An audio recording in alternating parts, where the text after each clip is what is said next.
Greetings and welcome to Talk a Little, Learn a Lot, the American Society of Naval Engineers podcast. I am your host, Stephen Phillips. In this podcast, we talk a little and learn a lot about naval engineering while inspiring the next generation of STEM professionals. Today, I'm joined by Captain Jesse Black of the Naval Research Lab during the 2024 Naval Science and Technology Symposium, specifically the Combat Systems Symposium. In this event, we're considering real-world operations and conflicts in both Eastern Europe and the Middle East. During the symposium, participants will delve into our offensive and defensive weapons that have been used or may be called into service, tactics used to employ those weapons, and how we maintain and sustain those weapons to ensure they are available when needed. The symposium will also look at future weapons capabilities from both the benefits and challenges perspective. Captain, thank you for joining me today on the podcast. I'm looking forward to this discussion. Yes, thank you. Sir, I wonder if you would start, please, by just introducing yourself to the Talk a Little, Learn a Lot audience. Give us your bio and background, and tell us also about how did you first become passionate about naval engineering? Excellent. That's a great question. Yeah. So I joined the Navy in 1990 as an electronics technician. I did 6 years enlisted, and then I got out of the Navy, went ROTC. I came back in as a surface warfare officer with an EDO option. So knowing that I wanted to be an engineer has been part of my path ever since my advanced education has brought me here. After I came back in as an officer, 4 years as a surface warfare officer, and then I lateraled to the engineering duty officer world. I did 2 shipyard tours, both at Norfolk Naval Shipyard and Portsmouth Naval Shipyard. I crossed over my 20-year mark and can move a little bit more at risk, and so I jumped into the acquisition world. I went to DDG 1000, one of the electrical engineers to help deliver the ship to the Navy. Then my submarine background came into play. I went to the Columbia program, helped deliver first components for our test site for the Columbia class. And then I finished out as in the NAVC engineering branch, working on the advanced weapons elevators on the Ford class.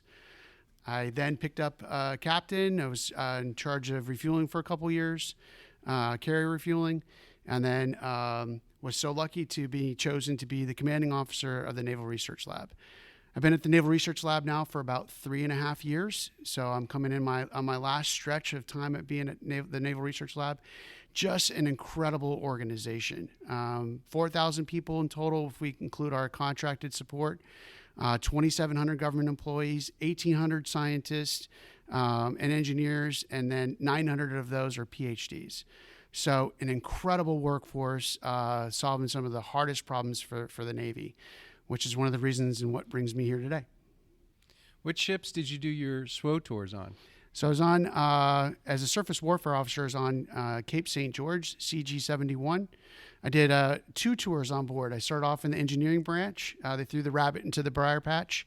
I did electrical officer, main propulsion assistant, and then I was fleeted up to combat information center officer, and then finished off as navigator for the ship. So in that 4 years, I had a wonderful running as a division officer on board one of the best ships in the Navy.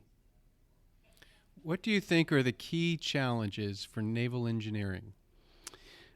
Key challenges really come back into, and a big reason why I'm here today is to help foster collaboration. There's an incredible amount of innovation that's happening. We do not have an innovation problem. A lot of times it comes back and is that innovation adoption problem or transition problem. And a lot of it is just really understanding the complexities of our ecosystem that we have established and how do we break down those barriers in order to foster speed. That speed demand signal is coming to us from all levels of leadership. We feel it now more importantly than ever, and we got to get after this. It doesn't mean that we have to forget about science and technology or forget about these other things or forget about the rigors of contracts. We got to do all these things, but we just have to do it faster. And coming into a conference like this, allows us to focus on those things, talk about those barriers, talk about those constraints, make sure that we're better aligned and focused on the things we need to be focused on together, collectively, as the government, as our contractors, as even students, that we even have some students that are here. Captain, what are you hoping to specifically learn during this event? Yeah, I think it's a validation of what I'm thinking and what the rest of my peer group is thinking.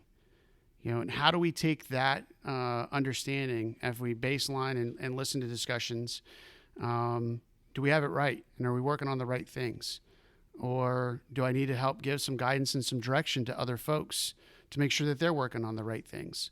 So it really is an alignment. That's the biggest thing that I'm trying to get out of this. One of the questions that was asked at the early session this morning, the retired admiral that asked the question, I said, "Sir, tomorrow during my discussion, if I don't answer that question for you, please ask it again."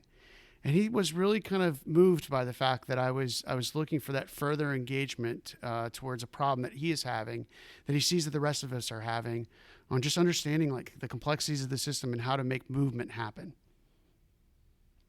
Let's talk a little bit more about ASNI as an organization. We're obviously here at the Science and Technology Symposium. Do you have a favorite ASNI event? That's a great question. And the answer for me is like, no, I don't. And I think a lot of it is a lot of how I've been programmed and trained and led throughout my career, is really fully understanding what's the reason and purpose why each one of these events are important. Whether it be Mega Rust, that's important for the maintenance group, or a combat system one, which is focused on POIWS. Each one of them are very catered towards making sure they get to the right audience, and that right audience has that right way to have a connected network.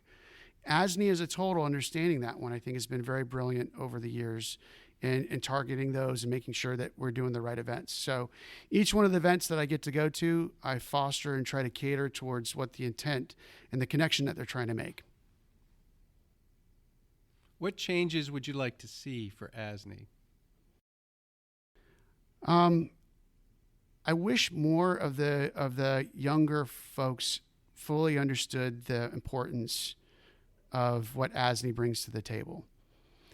I think ASNI over the years has just been phenomenal for me, but I'm now part of the older group. I've got the gray hair happening and everything else. And so how do we touch back into the younger folks who have lived in a different environment than we grew up in? They are socially connected. They have these interconnections that all happen for them automatically. So do they have to be so intentful? I think that striking that right balance of bringing back what we know is the old school way of collaborating and networking, and merging it into their world of their social world that they've lived in and are very adept in. And so that's really where I'm trying to see if we can do what's possible as we continue to march out, because it's both of those worlds are extremely important. I watch the way that the younger folks are always connected, constantly there. A lot of times in the past, we weren't connected until we came to an ASNI event. And so balancing those two worlds, I think, is going to be very important for ASNI as it moves forward.